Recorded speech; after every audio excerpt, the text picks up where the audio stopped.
이 얘기를 들으려면 강연을 처음부터 다시 해야 되는 그런 수준입니다. 간략간략하게 말씀을 드리겠습니다. 예, 우선 민주당은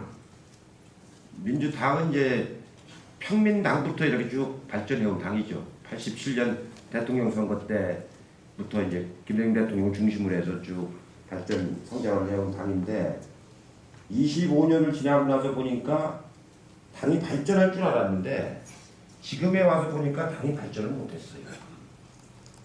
발전을 못했다는 얘기는 무슨 얘기냐면은 김 대통령도 당선시키고 전 대통령도 당선시킨 주요 당인데 당 운영 자체는 그때보다 훨씬 더 취약해지고 노쇠하고 비민주적으로 됐다고요.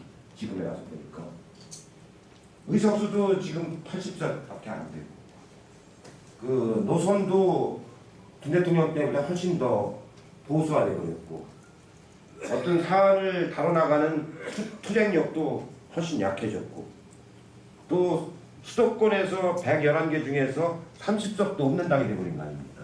서울에서는 48개 중에서 7개밖에 없어요. 서울에서는. 그러니까 이건 말이 안 되는 당이 되어버린 거죠. 그러다 보니까 이 당에 대해 가지고는 당으로는 이 집권이 어렵다 이런 비관론이 나왔던 거 아닙니까? 그렇기 때문에 또 연대를 해야 된다 나오는데 내년에 그 민주당이 정말로 잘하기 위해서는 공천제도를 잘 만들어야 됩니다. 당의 핵심은 공천이거든요. 공천. 그리고 공천해서 그 사람이 당선되는 후보를 잘 만들려면은 유권자가 원하는 후보를 공천을 해야 되는 거예요.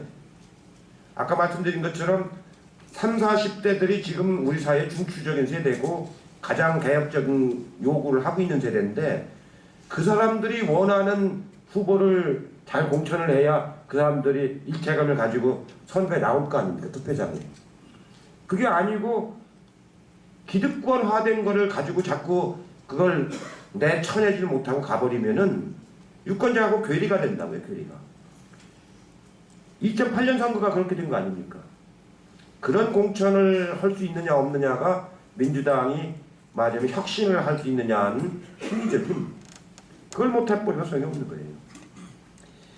예, 그러고 두 번째 질문하고 마찬가지인데 당내 민주주의라고 하는 게 무조건 그냥 다 모여서 다수결만 되는 게 민주주의는 아닌 거거든요. 당이라고 하는 건 정책 노선이 있어야 되는 겁니다. 지향하는 노선이. 그러니까 노선에 맞는 사람을 검증해가지고 유권자들한테 내놔야 되는 거거든요. 당론에 위배되는 행위를 하는 사람들을 그냥 내놓고 유명하다고 대고 와버리면 그게 무슨 의미가 있습니까? 그건 안 되는 거거든요. 저는 그 민주당에 대해서 저도 뭐 민주당을 오래 한 사람입니다.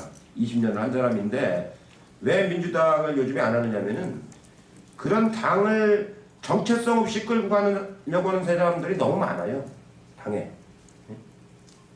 가령 엊그제도 부산저축은행에서 사건이 터졌는데 2억 원까지 책임진다고 하다가 그게 말이 되는 소리란 말이에요. 합리적인 정책이 아닌 거는 국민들로부터 지탄받는 거거든요. 대부분의 사람들이 5천만 원까지밖에 보상이 안 된다고 생각하기 때문에 이자가 좀 낮더라도 안전한 데에다 예금을 했지 않습니까? 이자가 높은데 갈 적에는 리스크가 만큼 따르는 건데 그렇게 해서 문제가 됐다고 뭐 얼마 이상 해주겠다. 그러면은 법을 잘 지킨 사람은 뭐가 돼요? 그런 비합리적인 결정을 하는 당 가지고서는 국민들의 여론을 수렴할 수가 없는 거예요. 옛날 같으면서는 그런 짓은 어림도 없습니다. 제가 정책위장을 하고 김 대통령이 총재할 때 같으면은요 그런 소리를 감히 꺼내지도 못해요. 이거는 완전히 그냥 그때그때 모면하기 위한 그런 당이 돼서는 안 되는 거예요. 그렇게 하려면은 당내에 엄격한 규정이 있고 당내 민주적인 절차가 있어야 돼요. 그런 정책 결정이 내려지려면은 당무회의를 해야 됩니다. 당무회의를 해가지고 이걸 어떻게 처리할 건가. 민주당이라는 데는 지금 당무회의가 없어 지금. 최고위원이 몇 사람이 하면 그게 그냥 결정이야. 그렇게 비민주적인 영내. 노쇠한 데다가 비민주적인 데다가 노선도 퇴보한 데다가 제가 있던 당이니까 더 이상 얘기하면은 전례가 될 것 같은데요. 안 되거든요, 이렇게 하면. 그래서 민주당이 자기 혁신을 해서 공천을 적어도 아까 말한 새로운 시대를 이끌어갈 가치, 비전, 이거를 공유하는 사람들을 공천을 해야 되는 거거든요. 그걸 이끌어갈. 새로운 시대 비전이라고 하는 건 여러 가지가 있다고 제가 말씀을 드렸잖아요. 평화, 복지, 의료, 그 비정규직 문제 여러 가지가 있습니다. 그거를 어느 정도 하느냐는 거는 함께 해야 할 사람들 간의 우선순위와 경중과 완급을 가려야 되는 거예요. 세금도 부자세를 걷자고 하는 건 가장 나쁜 발언인 겁니다. 세금 많이 내는 사람을 존경해주는 세금을 걷어야지, 부자세라는 건 너 돈 많으니까 세금 내봐, 그렇게 하는 거, 그렇게도 기분 좋게 세금 내는 거 있으면 누가 있어요? 그건 정치에서 하지한 거예요. 세금 많이 내는 사람을 우리가, 아니 미국 같은 데는 일부러 동상도 세워주잖아요. 그렇게 해가지고 부자인 사람은 기분 좋게 세금을 많이 내게 하고, 그리고 가능한 한 그 잘못된 세금, 그걸 고치는 게 우선해야 되는 거거든요. 지금 정부가 깎아주는 법인세 감면해주고 이 과세 특례해주고 하는 것만 다 합쳐도요 1년에 20조는 더 들어옵니다. 새로 세금 안 내고 신설 안 하고도 20조는 더 들어가. 20조. 이명박 정부 들어와서 15조의 법인세, 종부세 이거 다 내려줬잖아요. 그러고 지금 원래 세금을 내야 되는데 그러면 유예해준 게 있어요. 유예해준 거. 그것만 해도 5조가 넘어요. 그 두 개만 정상적으로 거둬 20조가 된다니까 1년에. 그 돈 가지면은요 20조 가지면은 지금 우리가 지향하고 있는 복지, 이제 보육하는데 전원을 다 하더라도 얼마가 들어갑니까? 5조면 돼요. 5조 보육. 그 다음에 아이들 무상급식 전 학교를 다 해주는데 1조 5천억이면 됩니다. 1조 5천억. 한도에서 1,000억도 안 들어가요. 1,000억도 안 들어갑니다. 그 다음에 학생 등록금 반값. 아까 말씀드린 것처럼 이자만 부담해 주는데 한 4천억이면 됩니다. 4천억. 그 다음에 장학금으로 좀 지원해 주면 그것도 한 2조면 해요. 그 다음에 노인들 연금 사각지대에 못 들어간 분들이 한 500만 명 됩니다.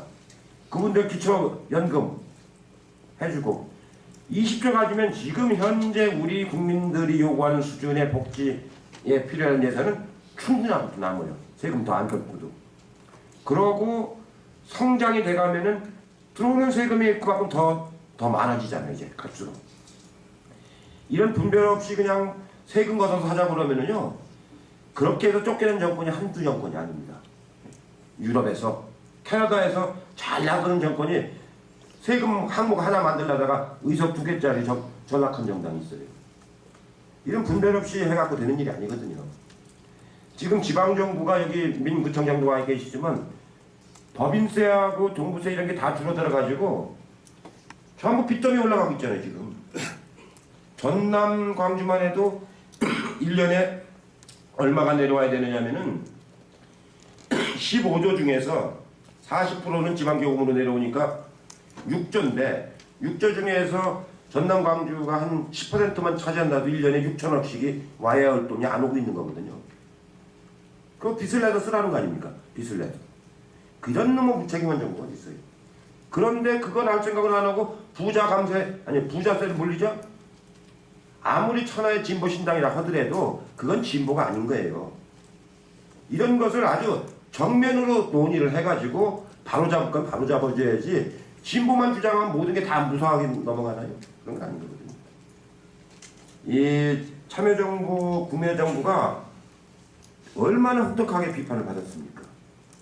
그러나 제가 참여했다고 해서가 아니고 다음 정부를 하더라도 그 이상 크게 잘하기가 어려운 조건이라고요. 국민의 정부가 IMF로부터 시작했지 않습니까? 그때 165조를 공적자금을 투입했어요. 165조를. 그 이자가 13% 할 때입니다.